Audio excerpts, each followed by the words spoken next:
আসসালামু আলাইকুম রহমতুল্লাহ। চলছে রমজানের প্রথম দশক। এই প্রথম দশককে আমরা জানি, আমাদের সমাজে একটা কথা প্রচলিত আছে যে আউয়ালহু রহমাতুন ওয়া আওসাতুহু মাগফিরাতুন ওয়া আখিরুহু ইতকুম মিনান নার। যে রমজানের প্রথম দশক এটা হলো রহমাতের দশক, মধ্যবর্তী দশক মাগফিরাতের দশক এবং শেষ দশক হচ্ছে জাহান্নাম থেকে মুক্তির।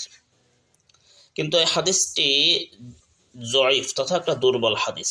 যদিও দুর্বল হাদিস ফজিলতের ক্ষেত্রে অগ্রহণযোগ্য নয়, গ্রহণযোগ্য। কিন্তু আমি রমজানটাকে একটু ভিন্নভাবে বুঝি, সেটা আর কি আমি আপনাদের সঙ্গে একটু শেয়ার করতে চাচ্ছি। রমজানের প্রথম দশক এটা হলো মোমেন্টাম তৈরির দশক তথা নিজের প্রস্তুতি বা নিয়তকে পরিশুদ্ধ করার দশক।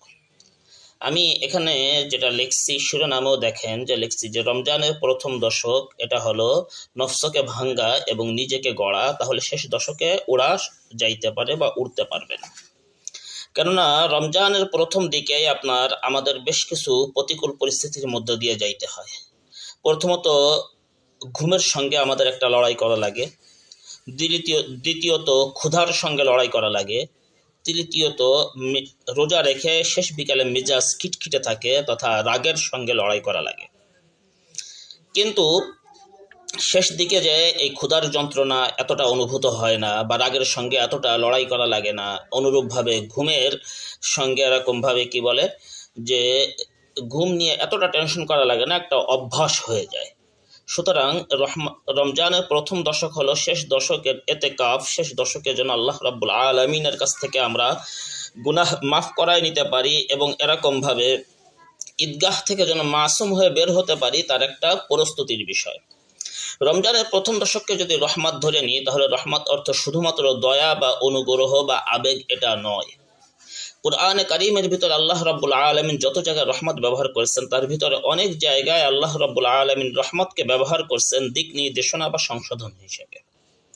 সুতরাং যদি রহমত অর্থ প্রথম দশক রহমতের দশক ধরে যদি আমি দিক নির্দেশনা অর্থ করি, তাহলে এখানে দিক নির্দেশনার দ্বারা আমরা নিতে পারি কোরআন জীবন গঠন করা, নিজের জীবনে কোরআনকে বাস্তবায়িত করার এরকমভাবে প্রথম ধাপ হতে পারে রমজানের প্রথম দশক। যদি সংশোধনের জায়গায় রহমতের অর্থটাকে নিই, প্রথম দশক রহমতের তথা সংশোধনের দশক, তাহলে অবশ্যই এখানে কথাটা এভাবে আসতে পারে যে নিজের সিদ্ধান্ত বা নিজের জীবনকে পরিবর্তনের, যেটা আমি কয়েকদিন আগে একটা রিলস দিয়েছিলাম রোজার আগের দিন সম্ভবত, যে চলে আসলো রমজান, একটু ভিন্নভাবে রমজানের প্রস্তুতি গ্রহণ করি, পরিচয় জানি, এটা নিয়ে এই জাতীয় একটা শিরোনামে আমি আলোচনা করছিলাম। সেখান থেকে কেউ শুনে নিলে শুনে নিতে পারবেন।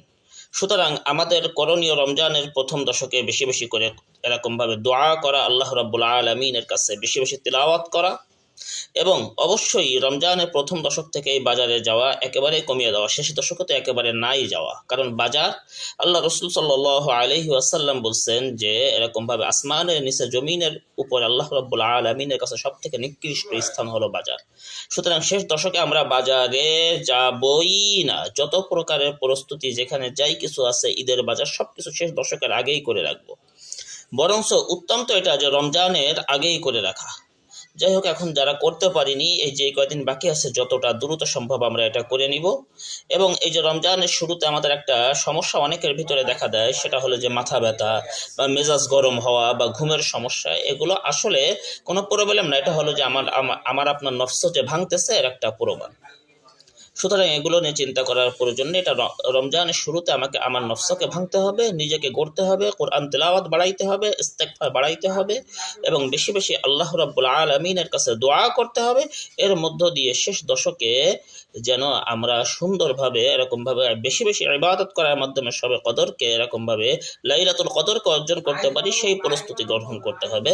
আল্লাহ রাব্বুল আলামিন আমাদেরকে তৌফিক দান করুক। ওয়া মা আলাইনা ইল্লাল বালাগ। আসসালামু আলাইকুম ওয়া রাহমাতুল্লাহ।